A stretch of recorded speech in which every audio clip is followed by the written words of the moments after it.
하나님께서 오늘 우리에게 주시는 말씀은 열왕기상 3장 26절에서 28절까지의 말씀, 요한복음 1장 9절의 말씀. 네.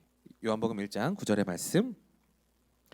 네, 우리 두 군데 말씀인데요. 네, 지난주에 이어서 두 군데 말씀인데 제가 성경책 갖고 와 달라고 얘기하셨죠? 성경책을 찾으시면 제일 좋습니다. 우리 먼저 열왕기상 3장 24절에서 26절 말씀 저 여러분들 한 절씩 교독하도록 하겠습니다. 네, 제가 먼저 24절을 읽도록 하겠습니다. 하나님의 말씀입니다. 또 이르되 칼을 내게로 가져오라 하니 칼을 왕 앞으로 가져온지라. 산 아이를 둘로 나누어 반은 이 여자에게 주고 반은 저 여자에게 주라. 함께 읽겠습니다. 그 산 아들의 어머니 되는 여자가 그 아들을 위하여 마음이 불붙은 것 같아서 왕께 아뢰어 청하건대 내 주여 산 아이를 그에게 주시고 아무쪼록 죽이지 마옵소서 하되 다른 여자는 말하기를 내 것도 되게 말고 내 것도 되게 말고 나누게 하라 하는지라. 아멘. 네, 우리 요한복음 1장 9절의 말씀도 우리 띄워주시면 우리 다 같이 한 목소리 읽어보겠습니다. 시작. 참빛 곧 세상에 와서 각 사람에게 비추는 빛이 있었나니. 아멘. 네, 오늘 말씀 전하도록 하겠습니다. 제가 잠시 기도하겠습니다. 사랑하는 주님, 우리 사랑하는 청년들과 함께 오늘 또한 예배를 드릴 수 있도록 인도하시니 감사합니다.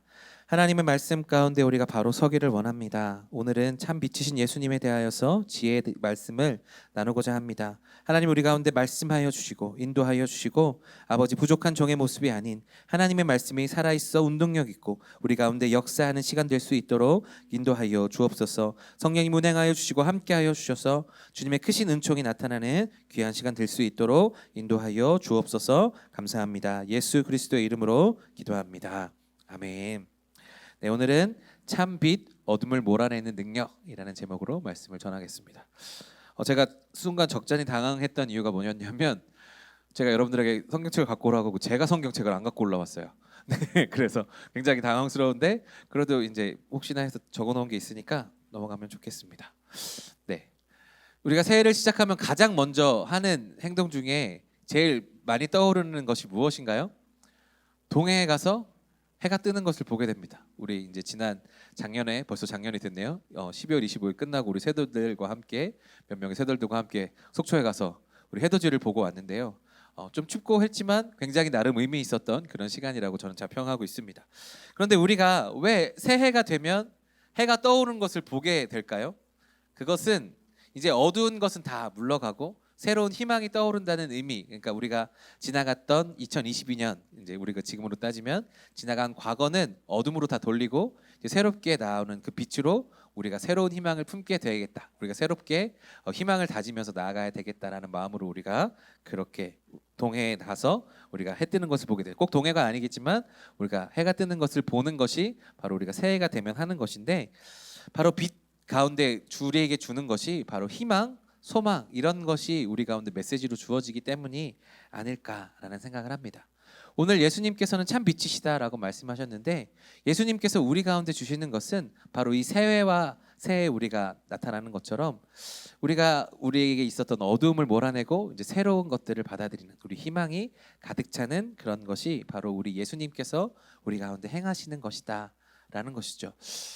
이런 것들을 보면서 제가 떠올렸던 것이 있습니다. 우리 가운데 필요한 것이 무엇인가? 우리가 세상을 살아가면서 필요한 것이 무엇인가? 라고 했을 때 가장 필요한 것은 지혜가 아닌가라는 생각을 합니다. 여러분, 제가 여기 지난번에도 설교했는데 좀 먼 것 같아서 좀 앞으로 나가도 괜찮을까요? 네, 제가 강대상을 좀 작은 걸로 바꿔달라고 하고 너무 먼 것 같고 제가 이게 익숙하지가 청년들이랑은 이게 좀 더 익숙한 것 같아서 이렇게 좀 더 가까이 나오겠습니다. 괜찮죠? 카메라 괜찮나요? 네, 조금 제가 얼굴이 대박만하게 나오니까 조금 넓게 잡아주시면 감사하겠습니다. 네, 감사합니다. 네, 사실 지금 이런 분위기에 이런 얘기하기가 좀 어려운 것 같은데 작년에 저한테 굉장히 충격적으로 다가왔던 사건이 하나가 있었어요. 이태원 사건. 네, 사실 이런저런 얘기하기가 굉장히 어려운 사건입니다.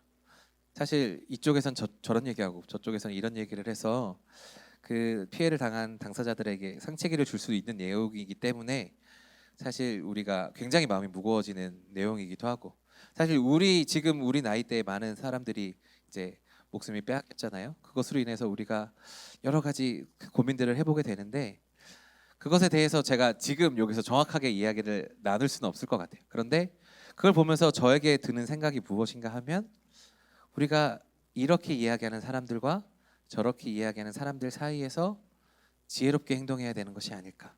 그때 당시 저한테 굉장히 많은 울림을 줬던 게 무엇인가 하면 인스타그램 보니까 한 청년이 그 이태원 사건에 대하여서 대표 기도했던 장면이 그 분이 기도문이 올라와서 제가 그것 때문에 굉장히 많은 것들을 깨닫게 됐는데 무엇인가 하면 우리가 이런 교회가 이러한 저러한 말로 생채기 내기보다는 아픈 사람들을 위해 함께 울어주는 공동체가 되는 것이 좋겠다라는 것인데 이러한 사건들이 자꾸 이제 행간에 떠드는 이제 소문으로 되고 그 이야기들로 되면서 다른 쪽으로 자꾸 이용이 되면 그것이 더욱더 마음 아파지는 것 같아요.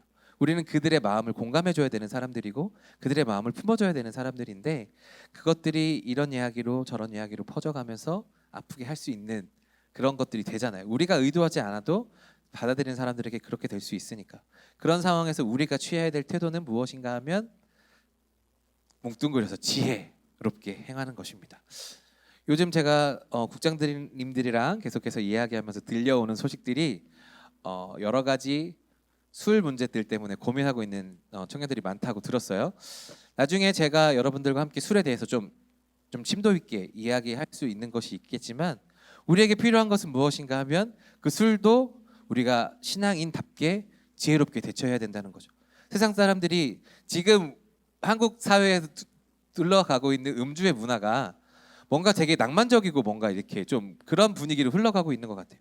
혼술하면 굉장히 낭만적인 것 같고 우리가 그 같이 모여서 술 마시면 굉장히 낭만적인 것처럼 보이는데 그것 때문에 우리가 술 마시고 그것 때문에 따라가서 나도 좋은가? 라고 생각해보고 그냥 생각 없이 따라가다가는 그들과 똑같을 수 있다. 거기에 대하여서 사도 바울은 우리 가운데 무엇이라고 가르쳐줬느냐 하면 너희는 이 세대를 본받지 말고 오직 마음을 새롭게 함으로 변화를 받아 하나님의 선하시고 기뻐하시고 온전하신 뜻이 무엇인지 분별하도록 하라. 이 문화들을 우리가 어떻게 따라가야 될 것인가. 이태원 문화를 보면서도 우리가 술 문화를 보면서도 나중에 이성 교제를라든지 우리가 재정의 문제라든지 여러 가지 우리 가운데 닥쳐오는 실제적인 문제들을 가지고 우리가 어떻게 대처해야 될 것이냐. 이것은 오늘 이 사도 바울이 제가 읽었던 것처럼 분별하는 능력이 우리 가운데 필요한데 그것들을 뭉뚱그려서 무엇이라 할 수 있느냐. 바로 지혜라고 할 수 있는 것이죠. 우리가 이 모든 세상적인 것들을 지혜롭게 할 수 있는 것들이 필요하다. 더욱더 심도 깊은 이야기들은 나중에 우리가 하는 걸로 하고요. 그러면 이 지혜가 과연 무엇일까? 오늘 구체적인 이야기들을 여러분들과 할 수 없을 것 같은데 지혜가 그리고 참 빛이신 예수님께서 우리 가운데 오셔서 하시는 일들이 무엇인지를 살펴보도록 하겠습니다. 그래서 우리가 너무나도 잘 알고 있는 지혜에 관한 유명한 말씀인 솔로몬의 이야기들을 가지고 한번 살펴볼게요. 우리가 오늘 본문은 잘 아시다시피 솔로몬이 지혜를 받은 이후에 1,000번제를 드린 이후에 하나님께서 구하고 그 1,000번제 다음에 하나님께서 하나님께 지혜를 달라 하셔서 우리 솔로몬이 듣는 마음을 닫게 하고 그 이후에 이어지는 내용이 바로 오늘의 내용입니다. 하나님께 1,000번제를 구하고 듣는 마음을 구했는데 이게 이전 성경에서는 지혜라고 번역되어 있거든요. 이 듣는 마음, 지혜가 과연 우리 가운데 어떤 역할을 하는지 이것을 우리 가운데 한번 살펴보도록 하겠습니다. 오늘 본문 제가 성경책을 안 갖고 왔지만 16절에 보시면 이 두 여인이 찾아왔는데 두 여인의 그 직업을 정확하게 밝히고 있습니다. 무엇이라고 밝히고 있죠? 창기, 몸을 파는 여자들이라고 밝히고 있습니다. 왜 이것을 밝혀놓았을까요? 왜 밝혀놓았냐면 딱 이겁니다. 왕이 재판하는 재판입니다. 이스라엘 그 당시는 이 모세의 장인 이드로 때서부터 백부장, 천부장 이 제도가 잘 거쳐져 있기 때문에 이 창기들의 재판은 그때 당시에도 지금도 그렇지만 몸을 파는 여자들은 조금 더 신분이 낮은 것으로 간주가 되었기 때문에 왕 앞에까지 재판을 가들어 가는 일이 거의 없었어요. 천부장에 가고 백부장에 가고 천부장에 가고 이렇게 쭉쭉쭉쭉 우리가 지금 따지면 이제 고등법원에서 대법원까지 올라오듯이 그게 쭉 올라왔는데 이 창기의 재판이 왕 앞에까지 올라왔다라는 것입니다. 이것을 보면서 무엇을 이야기해 주냐 하면 지금 이 재판이 해결하기가 어려운 재판이다. 굉장히 우리가 해결할 수 없는 천부장도 해결할 수 없고 백부장도 해결할 수 없고 조금 더 높은 사람들이 조금 더 지혜로운 자들이 아무도 해결할 수 없었던 그 문제를 지금 솔로몬 앞에 갖고 왔다라는 것이죠. 그만큼 이 재판이 어려웠다라는 것인데 오늘 이 본문에 보시면 17절에 보시면 두 여자가 어디에 살았냐 하면 한 집에 살았습니다. 몸을 파는 여자가 둘인데 한 집에 살았던 거죠. 그러니까 이 둘의 관계를 예측해 보건대 아주 복잡 미묘했을 것 같아요. 때로는 한 남자 때문에 다투기도 했을 것 같고요. 때로는 한 남자 때문에 어려움 당하고 있으면 가서 구해주기도 했던 사람들이었지 않았을까. 질투의 대상이기도 하고 서로 의지하는 대상이기도 했던 것이 아마 그 둘이 아니었을까 싶어요. 어려움을 당할 때는 서로 의지하기도 하고 마음을 나누는 상대였을 수도 있고, 아까 말씀드렸듯이 때로는 한 남자 때문에 싸움이 있을 수도 있었던 한 집에서 몸을 팔고 있었던 두 여자. 그 두 여자 때문에 두 여자가 지금 왕 앞에 나타났던 거죠. 왜 그랬을까요?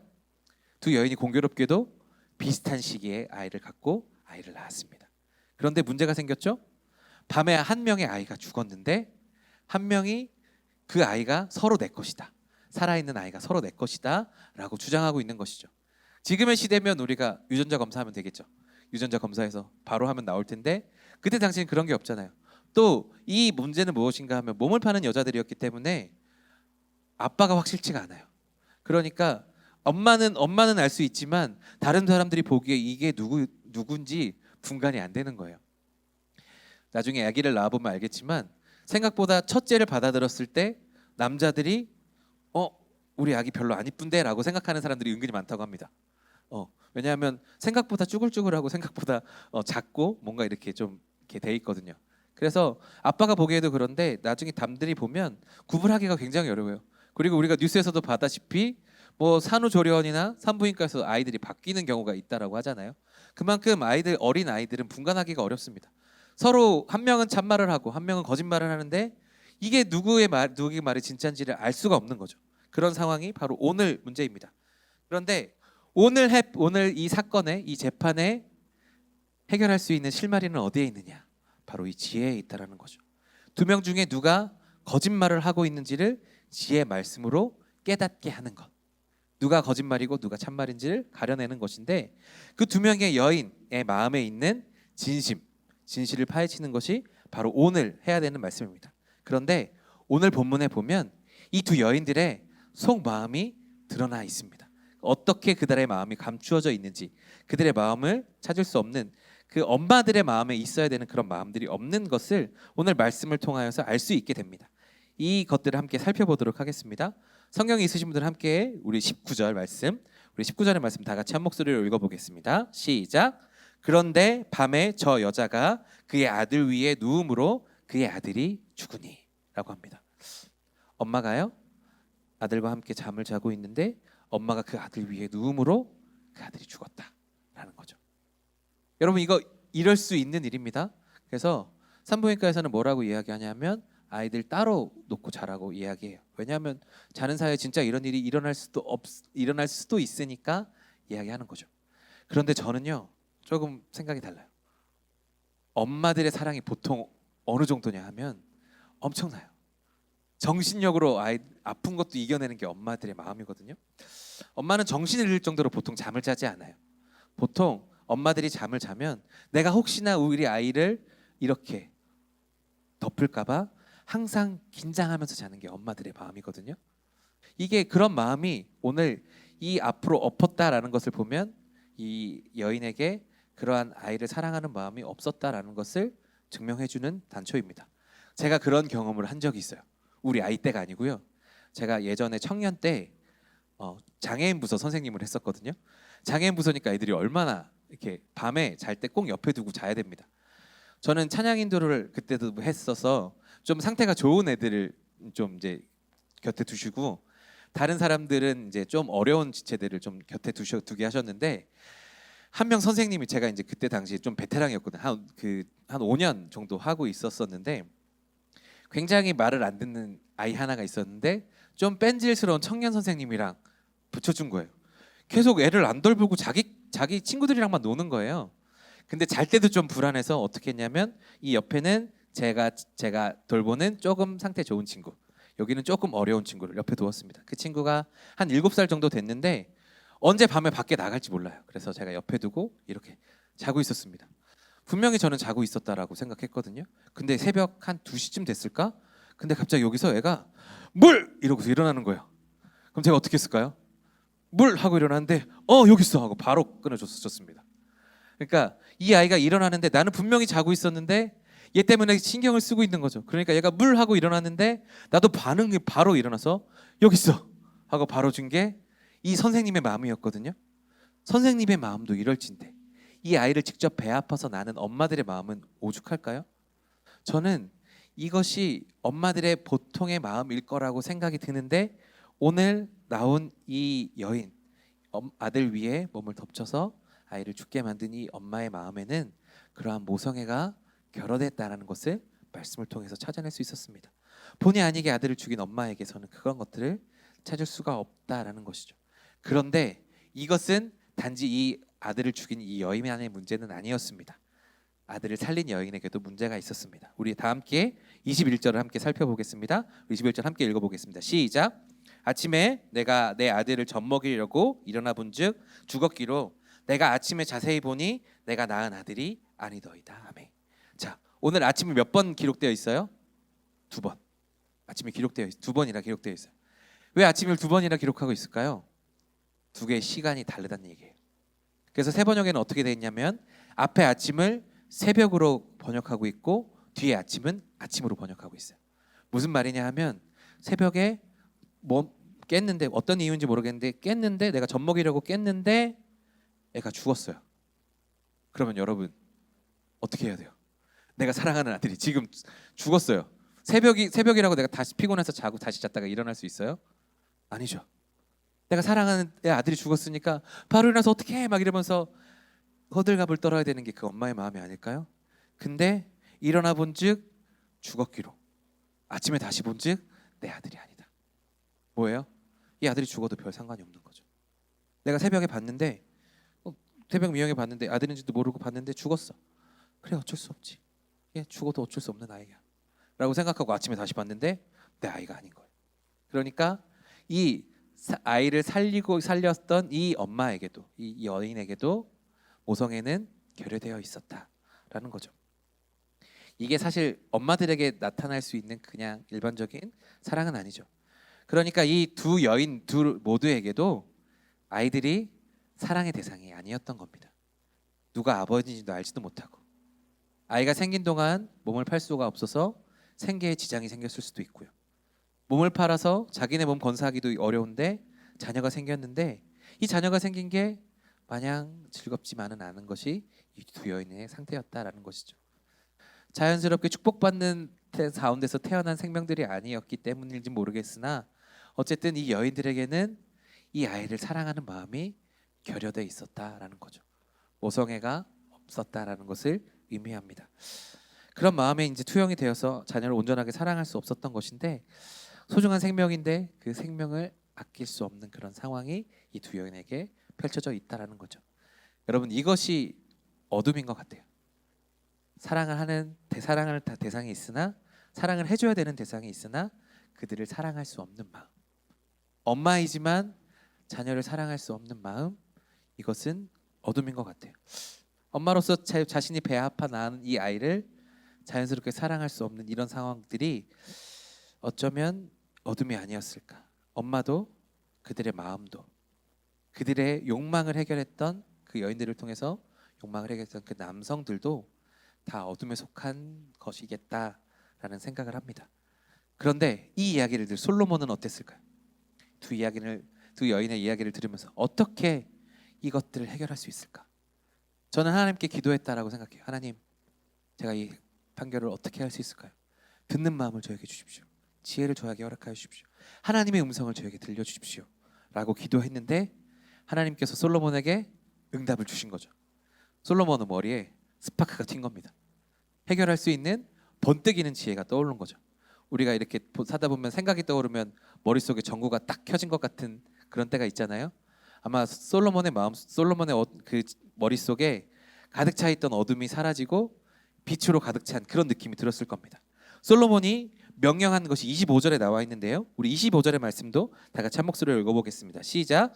왕이 이르되 산 아이를 둘로 나누어 반은 이 여자에게 주고 반은 저 여자에게 주라. 솔로몬이 저 아이를 반으로 잘라서 주라라고 이야기한 거예요. 저는 이 이야기를 들었을 때 솔로몬이 진짜 지혜로운 사람인가라는 생각을 했어요. 제가 솔로몬의 이야기를 처음 접했던 것이 언제냐면 제가 유치원 다닐 때예요. 제가 이제 교회에 소속된 유치원에 다니고 있었고 그때 당시 재롱잔치를 하는데 이 솔로몬 이 두 여인을 하는 거예요. 제 역할이 뭐였게요? 솔로몬? 저기들 저는 병정이었어요. 옆에 딱 서서 솔로몬이 칼을 가져와라 그러면 예이 했던 게 저였습니다. 그런데 그때 솔로몬이 아이를 반으로 죽이래요. 반으로 자르래요. 7살이 드는 생각에 애기 죽잖아. 그거 너무한 거 아니야? 이거 엄마가 분명하게 얘기할 텐데 라고 했는데 오늘 이렇게 어리석었던 것 같은 그것이 오늘 그 여인들에게 쏟아졌습니다. 아이를 반으로 자르면 죽는다는 거 그 모든 두 여자도 알고 있었어요. 그런데 그 명령으로 인해서 어떤 것들이 나타났느냐? 그 여인들에게 감춰져 있던 그 속마음들이 드러난 겁니다. 우리 26절의 말씀 다 같이 한 목소리로 읽어볼게요. 시작. 그 사나들의 어머니 되는 여자가 그 아들을 위하여 마음이 불붙는 것 같아서 왕께 아뢰어 청하건대 내 주여 사나이를 그에게 주시고 아무쪼록 죽이지 마옵소서 하되 다른 여자는 말하기를 내 것도 되게 말고 내 것도 되게 말고 나누게 하라 하는지라. 아멘. 둘로 나누라는 명령 앞에 두 여인의 마음이 갈라졌습니다. 첫 번째, 진짜 어머니의 마음이 어떻게 됐다고 해요? 오늘 말씀해 보시면 마음이 불붙는 것 같다라고 이야기해요. 아까 처음에 이야기했던 대로 젖을 먹이려고 봤는데 죽어서 어쩔 수 없이 하고 내려놨던 그 여인, 모성애도 없었던 그 여인이 오늘 이 아이가 죽겠다라는 생각이 딱 드는 순간 마음에 감춰져 있던 모성애가 드러난 겁니다. 어둠에 감춰져 있던 자신의 진짜 마음이 드러난 거예요. 엄마로서 이 아이에 대한 사랑이 갑자기 불붙는 것 같은 마음이 들어서 이 아이 죽이지 말고 저 여자에게 주십시오 라고 이야기한 거죠. 반대로 그 죽었던 엄마의 마음은 어떻게 드러났냐 하면 다른 여자는 말하기를 내 것도 되게 말고 내 것도 되게 말고 나누라. 이 여인의 진짜 마음은 뭐예요? 나도 없어졌으니까 너도 없어야 돼. 이 진짜 마음은 내가 이 아이가 죽은 게 문제가 아니라 이 복잡미묘한 관계라고 했잖아요. 그러니까 내가 없는 건 너도 없어야 되고 내가 있으면 너도 있어도 돼 라는 그 마음이 드러난 거죠. 이 어둠 같은 마음이 드러난 거예요. 나는 없는데 너만 있으면 나는 배가 아파. 나는 그거를 용납할 수가 없어 라는 그 마음이 드러났던 거죠. 그래서 진짜 엄마는 살려달라고 이야기하고 가짜 엄마는 죽이라고 이야기하는 겁니다. 솔로몬의 이 지혜로 하나님께서 주셨던 그 지혜로 굉장히 어리석은 것 같은 7살짜리도 아는 그 이야기로 인하여서 둘의 마음이 드러났고 결국 그 어려웠던 재판이 해결이 되었습니다. 이것이 하나님께서 우리 가운데 주신 지혜죠. 그 여인들에게 감춰져 있던 어둠이 떠나가고 빛이 다가와서 지혜가 나와서 진짜 엄마의 마음이 드러났고 어둠에 있었던 그 여인의 마음이 감추어졌던 것이 드러난 거죠. 사랑하는 여러분, 지혜는 어떤 것이냐? 우리 안에 있는 어두움을 몰아내는 것입니다. 빛이 비추어져서 우리 안에 있는 어두움이 밝게 드러나고 그것을 없앨 수 있는 힘을 주는 것이 바로 빛입니다. 우리 오늘 이 지혜가 어디서부터 왔는가? 우리 오늘 말씀은 아니었지만 좀 더 위에 가보면 왕상 3장 9절에 이런 말씀이 있습니다. 누가 이 주의 많은 백성을 재판할 수 있사오리까? 듣는 마음을 종에게 주사 주의 백성을 재판하여 선악을 분별하게 하옵소서. 듣는 마음, 하나님께서 우리 가운데 들려주시는 그 음성을 들을 때 우리는 더욱더 지혜로워질 수 있다라는 것이죠. 그럼 그 빛은, 그 지혜는 무엇일까요? 오늘 함께 읽었던 말씀입니다. 우리 요한복음 1장 9절은 우리 준비되어 있었죠? 우리 앞에 띄워주시고 한 목소리로 한번 읽어볼게요. 시작. 참빛 곧 세상에 와서 각 사람에게 비추는 빛이 있었나니. 이 참빛 곧 세상에 와서 사람에게 비추는 빛이 누군가요? 예수님이세요. 참빛은 예수 그리스도. 그러면서 요한복음 1장 1절에 무엇이라고 하고 있는가 하면 태초에 말씀이 계시니라. 이 말씀이 하나님과 함께 계셨으니 이 말씀은 곧 하나님이시라. 예수님은 참 빛이시고 말씀이세요. 그래서 우리 가운데 빛을 비춰 주셔서 말씀을 생각나게 하시고 우리 안에 있는 어두움을 몰아낼 수 있도록 하시는 것이 바로 우리 예수님께서 우리 가운데 주시는 은혜입니다. 그것이 지혜의 능력이고 지혜의 기능이고 참 빛이 우리 가운데 와서 어둠을 몰아낼 수 있도록 하는 거죠. 제가 이것을 깨달았던 한 재미있는 일화가 있습니다. 여러분들에게는 재미가 없을 수도 있어요. 그런데 이런 경험이 있습니다. 언제냐면요, 제가 청년들과 함께 아웃리치를 갔었습니다. 청년 때. 근데 이제 시골 교회로 가니까 씻는 데가 좀 모자라잖아요. 그러니까 어떻게 했냐면 교회 옥상에 이제 하고 천막을 치고 거기에다 샤워기를 달았습니다. 그래서 거기에서 씻을 수 있게 했어요. 그래서 거기를 원래는 남자들이 쓰실 수 있도록 이렇게 했는데 거기도 이제 다 해놨거든요. 낮에는 괜찮았어요. 밤에 문제가 됐습니다. 텐트를 쳤고 밖은 깎아내줬고 텐트 안에 이제 어두우니까 씻어야 되니까 불을 밝혀놨거든요. 근데 천막이 있고 안에서 빛이 비추고 거기서 씻고 있으면 어떻게 되게 해요? 밖에서 실루엣이 다 보입니다. 그래서 그것들이 우리가 듣고 깜짝 놀래가지고 안 되겠다. 시간대를 딱 정해서 남자들 못 올라가게 하고 여자들만 씻게 하고 그게 다 폐쇄시켰거든요. 그걸 보면서 제가 무슨 생각을 했냐, 밖이 우리보다 밝으면 우리 안에 있는 어둠이 드러나지 않는데 밖이 어둡고 내 안에 불이 켜지니까 우리 안에 그림자들이 드러나기 시작하는 거예요. 예수님이 밖에 계시면 우리 안에 있는 어둠이 드러나지 않아요. 그런데 예수님의 빛이 우리 가운데 있어서 밝게 비추면 어떻게 되느냐? 우리 안에 있는 죄의 그림자들이 드러나기 시작해요. 그것을 우리가 깨달았을 때 하나님께 기도하고 아뢰어서 이 그림자가 사라질 수 있도록 하는 거죠. 그것이 예수님께서 우리 가운데 오셔서 하시는 능력인 줄로 믿습니다. 여러분 아멘 타임입니다. 주님께서 우리 가운데 오셔서 빛을 비추시면 우리 안에 어둠을 몰아낼 수 있는 힘을 주시는 줄로 믿습니다. 네. 그래서 참 빛이신 예수님께서 우리 가운데 오신 거예요. 그러면서 우리가 꼭 기억해야 될 말씀이 무엇인가 하면 히브리서 4장 12절 말씀입니다. 하나님의 말씀은 살아있고 활력이 있어 좌우의 날선 어떤 것보다도 예리하여 혼과 영과 관절과 골수를 찔러 쪼개기까지 하며 또 마음의 생각과 뜻을 판단하나니. 하나님의 말씀이 우리 가운데 흘러넘치도록 해야 됩니다. 그래서 예수님의 그 빛이 우리 가운데서 흘러넘치게 하면 우리 안에 지혜가 가득하게 되면 우리 안에 있는 그림자들이 죄의 그림자들이 나타나고 그것들을 몰아낼 수 있는 힘을 주시는데 어떻게 그것이 가능하냐? 우리가 계속해서 말씀으로 우리를 채우는 거예요. 다른 것들로 채우는 것이 아니라 말씀으로 계속 채우는 거예요. 그러면 그것들이 점차 희석되어서 우리 안에 빛이 되는 겁니다. 그런데 빛을 계속해서 집어넣지 않고 어둠으로 가득 차면 어떻게 될까요?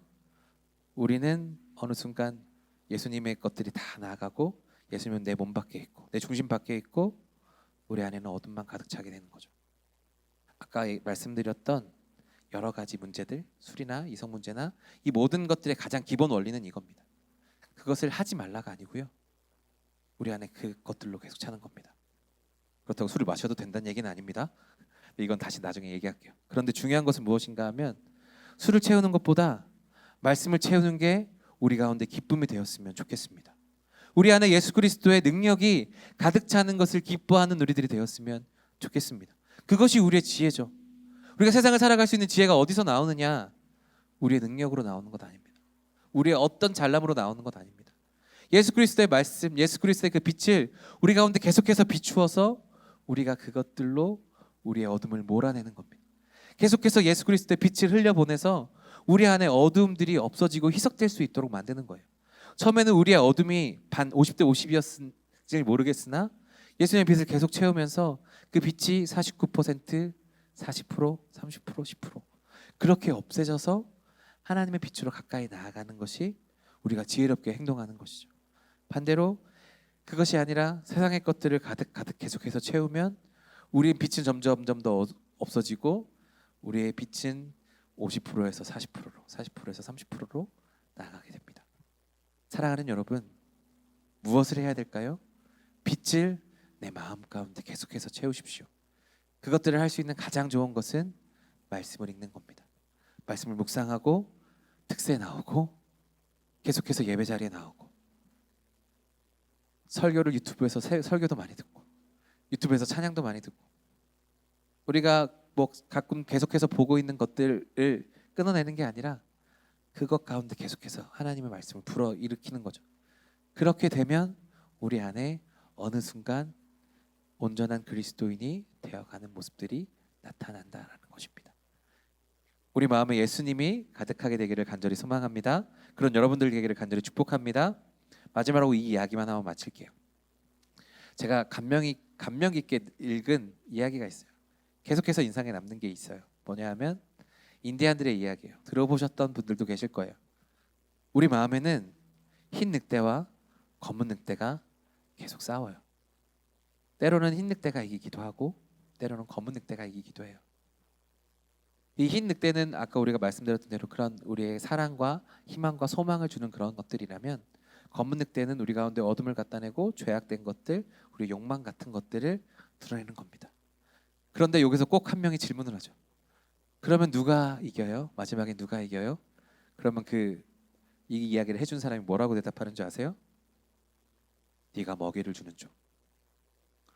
우리가 어디에 먹이를 주느냐에 따라서 흰 늑대가 이길 수도 있고 검은 늑대가 이길 수도 있어요. 우리 마음, 우리 영적인 것들이 선과 악이 계속해서 싸워요. 우리는 어디에다 먹이를 줘야 되는 사람들일까요? 어디에다 계속해서 힘을 줘야 되는 사람들일까요? 빛의 흰 늑대들의 예수 그리스도 가운데 힘을 주고 집중해야 되는 사람들입니다. 그렇게 우리의 삶을 채워나가면 우리는 하나님과 함께 승리할 수 있는 놀라운 은혜의 사람들이 되는 반면에 그렇지 않고 계속해서 세상 것들에 물들어 가다 보면 결국 하나님과 멀어지는 결국 멸망의 길을 가게 될 수 있다라는 것입니다. 사랑하는 여러분 기억하십시오. 오늘 이 시간 하나님, 내가 하나님의 것들에 기억을 하고 이 하나님 선한 것들에 내 마음에 계속해서 빛을 비추고 말씀으로 채우고 말씀으로 내 영에 양식을 주는 사람이 되겠습니다 라고 결단하는 여러분들이 되었으면 좋겠습니다. 그렇게 될 때 우리는 지혜롭게 이 세상을 살아가고 승리하게 될 줄로 믿습니다. 우리 함께 반주해 주시면 잠깐 기도할까요?